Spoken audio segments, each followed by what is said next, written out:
Okey, baik. Bismillahirrahmanirrahim. Assalamualaikum warahmatullahi wabarakatuh. Terima kasih kepada anak-anak yang berkesempatan untuk hadir pada sesi kelas geografi pada pagi ini. InsyaAllah cikgu akan membimbing kamu untuk peperiksaan pertengahan tahun. Walaupun sesi ini sangat pendek dalam sekitar 40 minit ataupun lebih kurang daripada itu, tapi mungkin 40 minit ni boleh membantu untuk menerangkan sedikit dia punya pengenalan ataupun sinopsis kepada semua bab yang telah kamu pelajari.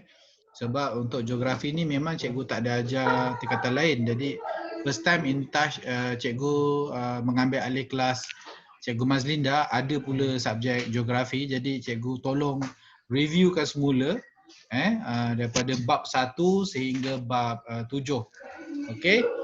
Jadi sebenarnya geografi ini subjek yang ringkas, yang mudah, tetapi secara teknikalnya ada perkara-perkara yang kamu kena ambil, perlu ada pengetahuan. Terutamanya dari segi aspek yang pertama iaitu kemahiran geografi. Untuk kemahiran geografi kamu ada beberapa tajuk, iaitu tajuk satu tajuk arah, kemudian tajuk kedudukan, peta lakar, lekaran peta Malaysia. Okey. Kesemua ini melibatkan kemahiran. Bila sebut kemahiran, kamu mestilah mahir menentukan apa sahaja ilmu pengetahuan yang ada dalam bab-bab tersebut. Yang pertama sekali tentang arah. Okey, kamu kena tahu cara untuk menentukan arah mata angin. Maknanya arah utara, selatan, timur dan barat itu yang asas. Kemudian dia ada yang keliling dia ada 4 lagi arah timur laut, barat daya, tenggara dengan timur laut. Okey. Kemudian kamu perlu menentukan kemahiran untuk menentukan arah mata angin daripada menggunakan matahari dan juga menggunakan kompas. Okey, dia ada bearing-bearing dia, kamu kena ada ilmu dia. Okey, yang itu dalam video lain yang cikgu akan kongsi atau mungkin cikgu Mazlinda confirm dah ajar kamu tentang arah. Okey, kemudian yang kedua berkaitan dengan dalam bab 1 juga dia ada bincangkan tentang bearing sudutan. Okey, bearing sudutan yang mana benda tu perlukan kemahiran. Baik. Yang seterusnya ni lauk tadi . Yang kedua adalah kedudukan. Untuk kedudukan kita ada 3 elemen yang kamu kena faham. Yang pertama kedudukan relatif.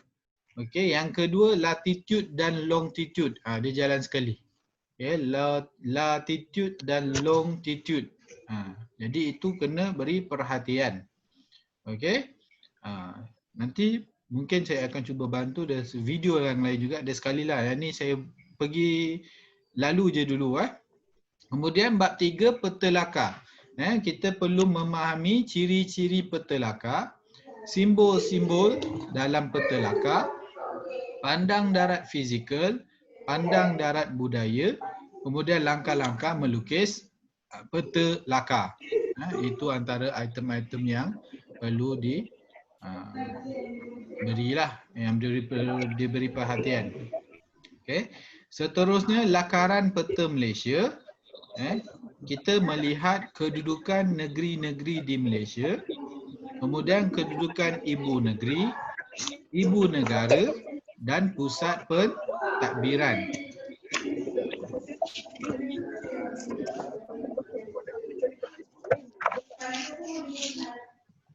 Okey. Pusat pentadbiran di Kerajaan Persekutuan di Tanah Melayu atau Malaysia. Okey.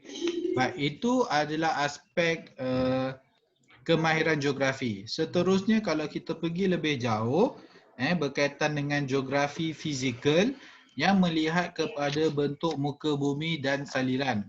Bentuk muka bumi dan saliran. Okey. Kita ada yang pertama dalam bab ini, bab 5 dia membincangkan tentang bumi. Okey, tentang bumi. kemudian bentuk muka bumi bab 6, kemudian bab 7 saliran. Okey? Bab 7 saliran. Tapi bagi cikgu rasa kamu kalau bab ni memang perlahan lah. Okay, mungkin sebab faktor PKP dan sebagainya, tapi kalau cikgu dah jauh dah pergi dah ni. Okay, tapi tak ada masalah, sebab benda ni boleh kita tengok di rumah. Kalau cikgu masukkan dekat YouTube, kamu boleh playkan YouTube tu, tengok selalu. Weh, ada kelibat.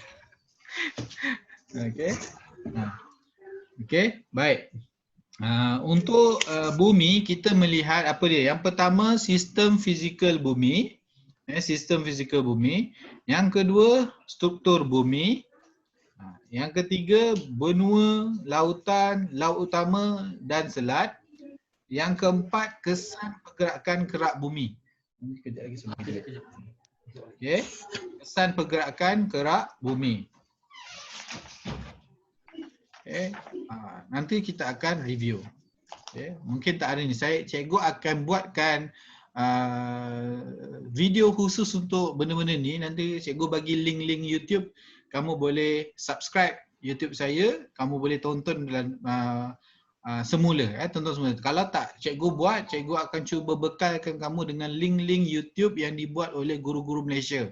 Berkaitan dengan geografi tingkatan 1. Ianya mungkin lebih membantu kamu semua. Okey? Baik. Seterusnya, bentuk muka bumi. Bentuk muka bumi, kita melihat bentuk muka bumi di Malaysia. Bentuk muka bumi di Malaysia ada apa? Okey, ada pantai, ada tanah, ada gunung, bukit bakau, sebagainya. Okey, tanah tinggi, tanah pamah, itu bentuk muka bumi. Kemudian lokasi pelbagai bentuk muka bumi di Malaysia. Lokasi dia dekat mana, dan yang ketiga, kepentingan pelbagai bentuk muka bumi di Malaysia. Okey, itu item-item yang berkaitan dengan bentuk muka bumi.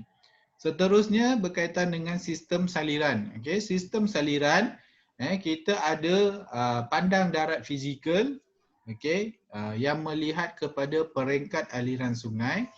Yang seterusnya, sungai dan tasik yang berada di Malaysia, sungai utama di Malaysia. Dan yang terakhir adalah kepentingan sungai dan tasik di Malaysia. Okey, itu yang saya dimaklumkan oleh guru kamu, Cikgu Mas, itu topik yang dia dah study dengan kamu, dah bincang. Dan sebenarnya saya hanya mengulang sahaja. Okey, jadi beri perhatian kepada topik-topik ini. Sebab cikgu nak tengok juga soalan kamu keluar sampai mana. Tapi cikgu akan syorkan kalau soalan tu terlajak sampai bab 8, saya akan cuba tengok macam mana. Tapi apa pun, saya rasa geografi ni macam sejarah. Kamu kena baca, kamu kena tentukan betul-betul lokasi, tempat di mana elemen-elemen itu berada. Okey, jadi kita pergi sedikit saja, saya review semula daripada bab 1, 2, 3 bahagian rumus eksplorasi bab. Okey, eksplorasi bab. Sekejap, ada seorang kawan nak masuk Asia. Okey, eksplorasi bab, kalau kamu ada buku teks, kalau boleh buka halaman pertama. Okey, muka surat 1 tak silap saya. Buka muka surat 1. Okey, ini kita review betul ni. Review betul-betul apa yang ada dalam bab tersebut. Sebab kita tak nak streskan kamu. Okey. Aisyah, apa khabar Aisyah? Aisyah? Respon Aisyah? Halo? Okey, terpaksa kan? Gua kawan-kawan, tak apa. Okey. Baik, kita lihat yang pertama, arah mata angin. Okey, muka surat 1, arah mata angin. Yang saya sebut tadi, kita ada arah yang atas arah utara, selatan, okey, timur, barat. Kemudian di sebelah antara utara ke timur, kita ada timur laut. Antara timur dengan selatan, kita ada tenggara. Antara selatan dengan barat, kita ada barat daya. Dan antara sebarat dengan utara, kita ada barat laut. Okey. Kemudian itu yang pertama. Yang kedua, kita mengenal pasti arah berpandukan matahari. Maknanya cara kita nak menentukan kedudukan arah berdasarkan matahari, senang saja, kita berdiri di tengah-tengah halaman yang boleh, kemudian kita mendepakan tangan dan kita akan melihat apa? Kita mengukur dari segi bayang. Okey, bayang. Jadi bayang itulah menentu arah matahari, arah mata angin. Okey, ke mana pergi je? Utara, selatan, timur, barat. Okey. Kemudian yang ketiga, kita menggunakan cara kompas. Okey, cara kompas ni pun mudah, maknanya alat yang paling mustahil adalah kompas. Bila kamu dah ada kompas, kamu hanya pastikan kamu meletakkan kompas itu di atas tapak tangan kamu. Kalau kamu nak baca yang cantik, atas tapak tangan, dia ada sedikit graviti kat situ, atas tapak tangan. Kalau tak atas tapak tangan, kamu boleh letak dekat atas tanah, atas muka bumi lah. Letak betul-betul sharp. Okey. Kemudian nanti bila kamu letak dia punya jarum tu, magnetik dia tu akan berpusing mencari arah utara. Okay, dia mesti menunjukkan arah utara. Okay, itu sebab kita kata kalaulah berlaku contohnya kamu ni sesat ke apa ke, okay, kamu ada kebetulan ada kompas ataupun kamu menggunakan cahaya matahari, jadi kamu just orang kata letakkan kompas dan tengok arah utara. Okey, macam mana pun kamu mesti bergerak ke arah utara. Jangan pergi ke selatan. Okey. Okey, tak ada apa pun, tak ada apa sebab pun ya, tapi kita cari arah utara senang. Okey, mana satu jalannya. Ya, kita akan jumpalah apa-apa yang patut. Okey. Kemudian yang ketiga adalah mengukur bearing sudutan. Okey, mengukur bearing dia ada cara dia sendiri nak ukur bearing, bukan suka-suka kita je nak ukur. Okey. Baik. Bearing. Okey. Dan apabila kamu menggunakan bearing, pastikan kamu tidak memiliki barang-barang logam, besi, logam, okay, benda-benda yang boleh menarik jarum tu untuk sewel lah. Poning kan, dia tengok apa tu, dia ada besi tu menarik dia punya magnet dia. Okey. Baik. Kalau kompas, kalau zaman dahulu kita ada kompas jarum, kompas purba Cina, kita ada kompas kiblat. Okey, jadi semua elemen-elemen yang ada lah. Yang tu boleh tengok dalam buku teks, very simple. Okey, bearing sedutan. Okey, menjadi kebiasaan untuk pelajar, bearing sedutan ini menjadi masalah apabila dia gagal untuk menentukan bearing dengan tepat. Okey, macam mana kamu nak kira bearing dengan tepat? Kamu boleh merujuk terus kepada buku teks halaman 7. Okey, dekat halaman 7 tersebut dia tunjukkan cara macam mana untuk kamu mengukur bearing sedutan. Secara ringkasnya, yang pertama, tentukan 2 titik. Tandakan 2 titik, titik X dan titik Y. Kemudian sambung garis lurus tersebut. Dah ada dia punya garis lurus, kamu buat kamu tentukan titik rujukan. Titik rujukan yang dikenal pasti adalah titik X. Lukis arah mata angin. Okey, titik X.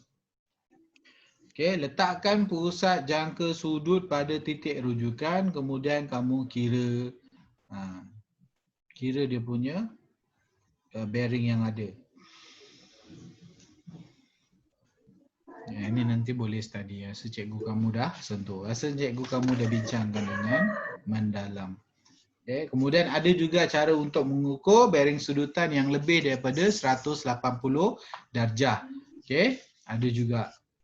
Jadi untuk bearing ini itu saja. Muka surat 678 cerita pasal bearing sudutan dan cara nak mengukurnya. Okay. Setakat ni faham? Boleh follow untuk kita punya rumusan belajar? Boleh Hadif? Boleh. Okey.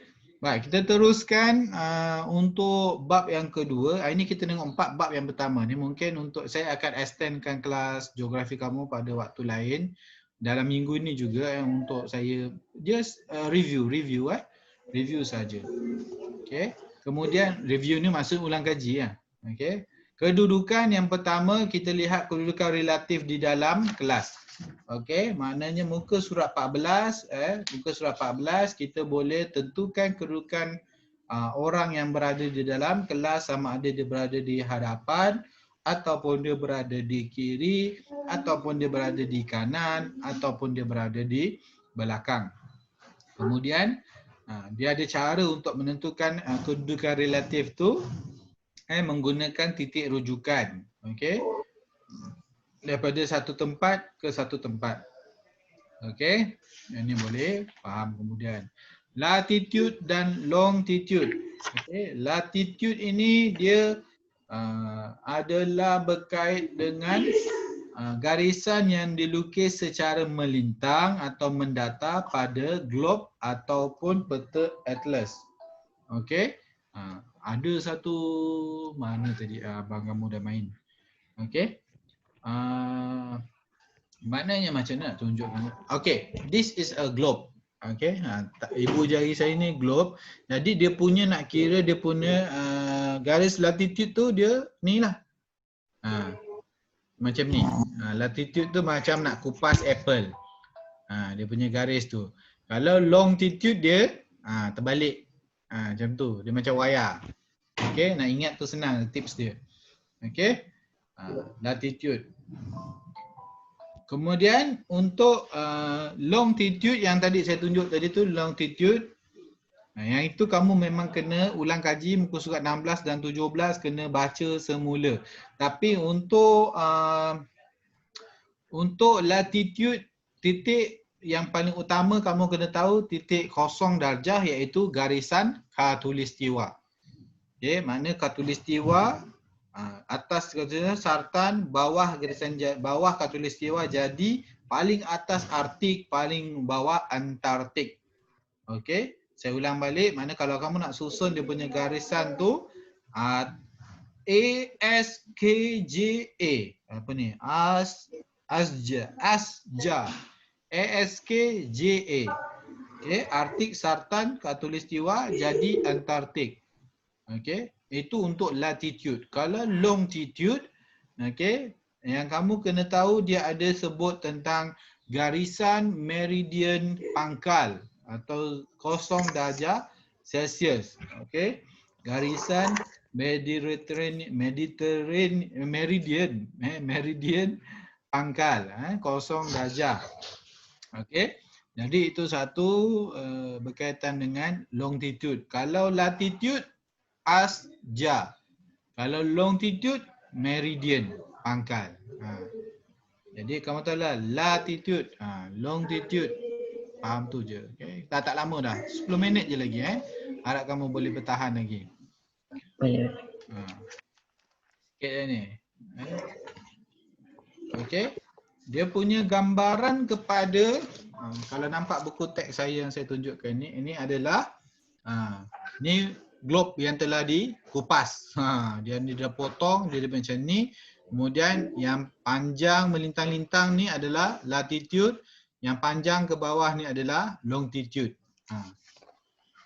Tak ada apa, itu saja. Okey. Baik.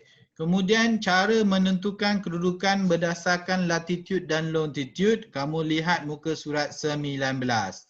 Okey, yang itu kena study balik. Okey, study balik. Okey. Kemudian dia ada juga mengajar kamu muka surat 20, cara menentukan kedudukan latitude dan longitude pada atlas. Okey, pada peta. Okey. Itu saja untuk bab 2. Okey, bab 2. Kefahaman kamu kat situ. Bab 3, okey, peta laka. Ini yang paling favorite lah, peta laka. Okey, untuk peta laka kita ada kamu kena faham ciri-ciri peta laka. Dia ada muka surat 26, peta laka dia ada tajuk, dia ada pemidang, dia ada arah mata angin, dia ada simbol dan dia ada petunjuk. Okey. Petunjuk. Manakala hak yang lain, kalau yang ini memahami ciri-ciri peta laka yang ini je. Okey. Yang bawah ni nampak? Ni ciri-ciri peta laka. Ciri-ciri peta laka yang ini saja. Apa yang ada tajuk, pemidang, dia punya square ni pemidang. Kemudian arah mata angin utara. Yang keempat dia ada simbol-simbol. kemudian petunjuk, dia tunjukkan ni apa, ni apa, ni apa. Kalau dia tak dia bagi petunjuk yang ni, dia tak nyatakan ni, dia bagi simbol saja tapi dia tak bagi nama, jadi kamu kena tahu. Kalau soalan tu dia tak bagi ataupun apakah simbol bagi ni, dia tak tulis kat situ. Dia tulis bentuk gambar kelapa tapi tak tulis situ kelapa. Tapi kamu dah faham bahawa itu adalah petunjuk kepada simbol kelapa. Okey. Jadi ini dia terang lebih terperinci berkaitan dengan simbol-simbol dalam peta lakar. Okey, banyak macam-macam, semua ada dalam buku teks. Okey. Kemudian ciri pandang darat fizikal dan ciri pandang darat budaya. Okey. Jadi semua simbol ini diwakili oleh dua aspek. Okey, semua simbol ini diwakili oleh dua aspek. Yang pertama adalah ciri fizikal, yang kedua adalah ciri budaya. Okey, boleh belajar ciri pandang fizikal, ciri pandang budaya. Okey. Di bawah pandang darat. Dia pandang darat, tapi pandang darat apa? Fizikal. Ciri pandang darat budaya. Okay. Apa yang dikatakan fizikal? Fizikal tu adalah benda ciri-ciri yang semula jadi. Semula jadi contoh macam rumput. Dia tak hidup, kita paya, dia jadi sendiri, bukan kita yang buat paya. Okay. Kemudian pandang darat budaya, dia adalah ciri-ciri buatan manusia seperti getah, jambatan, sekolah kita yang tanam. Okey. Kemudian langkah-langkah melukis berkelakar ada diterangkan di muka surat 29, boleh belajar. Okey. Kemudian yang terakhir kita ada 5 minit untuk lihat lakaran peta Malaysia. Okey, untuk lakaran peta Malaysia ini adalah the whole peta Malaysia, keseluruhan peta Malaysia. Okey. Dalam peta ini dia bagi grafik kosong. Kemudian kamu kena tentukan ibu negeri, ibu negara, pusat pentadbiran kerajaan persekutuan, dalam buku teks ada dibincangkan. Kemudian muka surat seterusnya 36 dia tunjukkan kepada kamu kedudukan negeri-negeri di Malaysia. Dekat mana Johor, dekat mana Pahang, dekat mana Kelantan, Terengganu, Kedah, Pulau Pinang, Perak, Selangor, Negeri Sembilan, Melaka, dan ada pusat pentadbiran wilayah Persekutuan Kuala Lumpur, wilayah Persekutuan Putrajaya, wilayah Persekutuan Labuan, kita ada Sabah, Sarawak. Itu Malaysia. Okey. Baik. Seterusnya kedudukan ibu negeri juga diterangkan pada muka surat 38. Okey, muka surat 38 dia tunjukkan ibu negeri. Okey. Sama juga 39. Dah habis. Tu dia tentang kemahiran geografi. Kena baca kulit ke kulit, ambil masa baca kulit ke kulit, review saja. Tapi saya nak beritahu kamu untuk bearing sudutan, kamu kena mahir untuk menentukan berapa sudut tersebut. Jadi jangan main letak je 2 titik, okey, lepas tu letak garis, lepas tu mana aku punya titik petunjuk, kena cari titik rujukan. Okey, kat mana kita nak kira berapa darjah. So kira betul-betul. Okey. Jadi insya-Allah cikgu cuba untuk bantu kamu pada kelas berikutnya. Cikgu cuba untuk eksplorasi bab 5, 6 dan 7. Nanti cikgu bagi kamu link YouTube untuk kamu follow, untuk kamu just review lah, dengar lah Ponek buat kan. YouTube, saluran YouTube bukan senang nak buat kan. Dengar, layan ni kan. Sambil makan kuaci apa kan. Okey, daripada kamu buat benda-benda yang tak faedah kan, baik dengar balik kan ilmu. Sebab bila once kamu dah masuk sekolah, kita dah tak ada nak main-main. Sekarang bukan maksud sekarang kamu main, tak, kamu belajar. Yang cikgu sampaikan ilmu tapi dalam bentuk face to face lah. Mana orang kata secara atas talian. Jadi insya-Allah pada video yang seterusnya nanti cikgu akan bantu kamu untuk just pergi secara review langkah J bab 5, 6, 7. Sekurang-kurangnya kamu ada idea apa yang ada dalam bab tersebut. Itu yang paling mustahak. Okay, itu untuk subjek geografi lah. Kalau kamu berminat untuk melihat subjek sejarah saya yang tingkatan 1, kamu boleh pergi kat YouTube yang saya bagi nanti. Kamu boleh just tengok YouTube tu ada subjek sejarah. Kamu boleh pilih lah yang tingkatan 1 punya. Tak ada masalah, boleh dengar benda berkaitan dengan ilmu. Tapi jangan lupa subscribe. Tu dia. Itu yang paling mustahak. Tak subscribe macam mana nak tahu kan ada info-info terbaru yang cikgu bagi kan. Okey. Jadi itu sahaja untuk masa ni. Cikgu harap kamu dapat serba sedikit percambahan ataupun ulang kaji ilmu yang kita nak sampaikan. Kalau ikutkan banyak masa, tapi YouTube ni maksud saya yang Zoom ini dah tak lama, kalau ikut masa ada lagi 10 minit extra kan. Tapi tak apa. Cikgu fikirkan macam mana, mungkin kita habis awal tapi bila cikgu dah siap YouTube ni kamu tengok kemudian kamu macam manfaatkanlah balik masa yang cikgu skip ni kan. Sebab yang ada sekarang pun 4 orang saja yang ada. Mungkin kawan-kawan lain yang perempuan dengannya mungkin malu, yang lelaki kamu seorang je Adif yang ada live sekarang ni. Jadi kita lihat macam mana boleh support kamu pada kelas yang berikutnya. Okey? Baik, ada sebarang soalan nak tanya? Ada. Tak ada Akilah ada sebarang soalan nak tanya Akilah? Akilah, nama dah lagu kan. Husna ada apa nak tanya Husna? Tak ada. Tak ada. Alhamdulillah ada juga suara kan. Okey, baik. Itu saja. InsyaAllah kita jumpa lagi. Sekian. Assalamualaikum warahmatullahi wabarakatuh. Boleh left. Waalaikumsalam.